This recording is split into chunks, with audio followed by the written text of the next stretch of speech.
Hello and thank you for watching. My name is Heather Alexandra, and I'm here to talk critically about games. I recently got the chance to speak with a developer for an interview, and I asked them what they thought games do best. Their answer was poetic, maybe even a little bit too poetic, but it rang incredibly true for me nonetheless. Games, they said, can transport us to places, drawing us into vast and fantastic worlds. They offer a respite from the drudgery of the day-to-day, inviting us to dream and encouraging us to adventure. On a broad level, I think that all art does this. If a painting is very lush, we can imagine ourselves right there. And if a book is really compelling and the characters are great, we feel like we're in the room with them. But games find themselves in the interesting position of allowing us to interact with their worlds in a very real, observable fashion. We don't just watch what happens or read what happens, we actually make things happen. And that is really intoxicating, and it can make it hard for us to let go and return back to reality.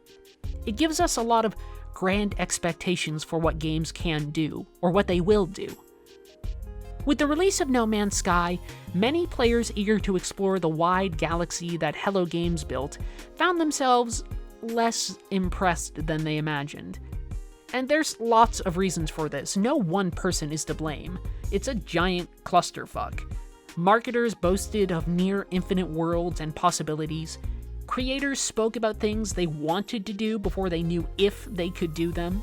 The press turned everything into a spectacle, and fans let their hopes run wild even if some of the things they were hoping for were things that could never realistically be achieved. But one thing is certain, regardless of any of the expectations. No Man's Sky offers us a world, and we, as players, can accept the invitation to play in it. Games are complicated, in the sense that critical discussion around games has difficulty agreeing on what they are or are not. When we define games, we tend to fall short and we don't really agree. We ask ourselves, what does it take for something to be a game? Do you need a strict set of rules? Do players need to be able to win? These criteria are popular candidates for discerning what games can be. The logic is that you play within a system, and you're able to show mastery over that system by achieving some form of victory. You rescue the princess, link the fire, you score the most points, or maybe you just reach the end of the story. The point is that there's a goal, and you have the means to achieve it within a system of rules. But the attempt to impose criteria on games and sort of say this is or this is not a game ignores their strength for building worlds. It says that inhabiting a space is secondary to somehow claiming that space for your own. And this tension is actually something you can see in No Man's Sky. While the player is able to explore at their leisure, the game offers an implicit goal: reach the center of the galaxy. But this calling to something other than merely existing within the space seems forced. It's a tacked-on feature that only exists to satisfy the expectations of people who insist that games be quantified in certain ways. Here's what I think, and take it with a grain of salt. Games are in a continual state of existence, and that existence is dependent on players. Like quantum particles that we can only confirm with observation, games affirm their existence as long as players engage. Games only exist when play is occurring. And the question isn't what goals we seek or what worlds we set out to conquer. The question is, what is play? And the answer to that is vague, because play itself defies attempts at explanation.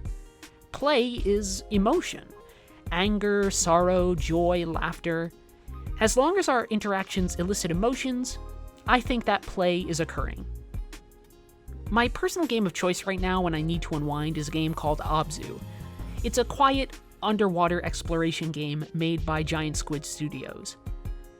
In all, playing it takes about 2 hours, maybe 3 if you're taking your time, and you guide your way from location to location and just engage in a very light narrative. And it exists on the opposite end of the spectrum of No Man's Sky in terms of design. Abzu's not very large. It doesn't really have infinite worlds. It's explicitly finite, and it never really changes. You don't dive into a new ocean every time you play. You merely return to the same one that you had left. It's bereft of systems like crafting or economics, and because of that, you might expect Abzu can't compare to No Man's Sky. Yet, as I've struggled to adjust to new professional realities and prepare for the future, I played these two games for the same reason: to be somewhere else. I don't play to win or achieve a goal. When I play them, I'm already winning. I'm fighting off anxiety and taking some form of solace from a world that's full of actual economics and politics that seek to erase me or others. This escapism, this need to get away from the real world, is often one of the reasons that people say they play games. And there's nothing wrong with that. There's nothing wrong in wanting to escape. There's nothing wrong with taking time for you. There's absolutely nothing wrong with just sitting down and playing games. The problem comes when we decide that we do not want to return from the state of play. When we insist that the escape last far beyond what is reasonable. When we say that we can stay in the fantasy world forever. We like to imagine that there will be maybe one final game for us to play. And for many people, No Man's Sky was going to be that game.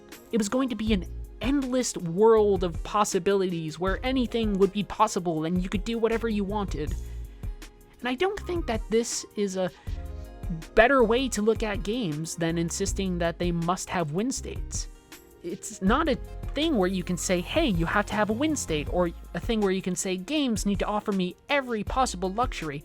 I don't know if it works like that. For me, games are space, digital space, and they can never be a proper substitute for reality, and they're never going to be as good as we imagine.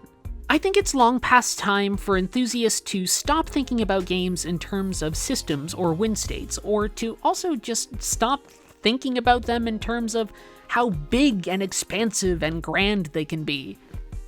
I think it's also insufficient for us to look at them as mere escapes or consumed objects. The truth, I'll argue, is self-evident. Games are worlds, with all the complications and messiness that any world might have. They're not mere dalliances or cold, immutable artifacts, and they're not perfect. There's no way they can be perfect. They're living, imperfect realms. It doesn't matter how big they are, and it doesn't matter what promises they may or may not keep, and it doesn't matter if there's a win state. All that matters is the invitation. When they sit down and look us in the eye and say, "Will you join in an adventure?" And we look back, grin, and say, "Fuck yeah, that sounds pretty good."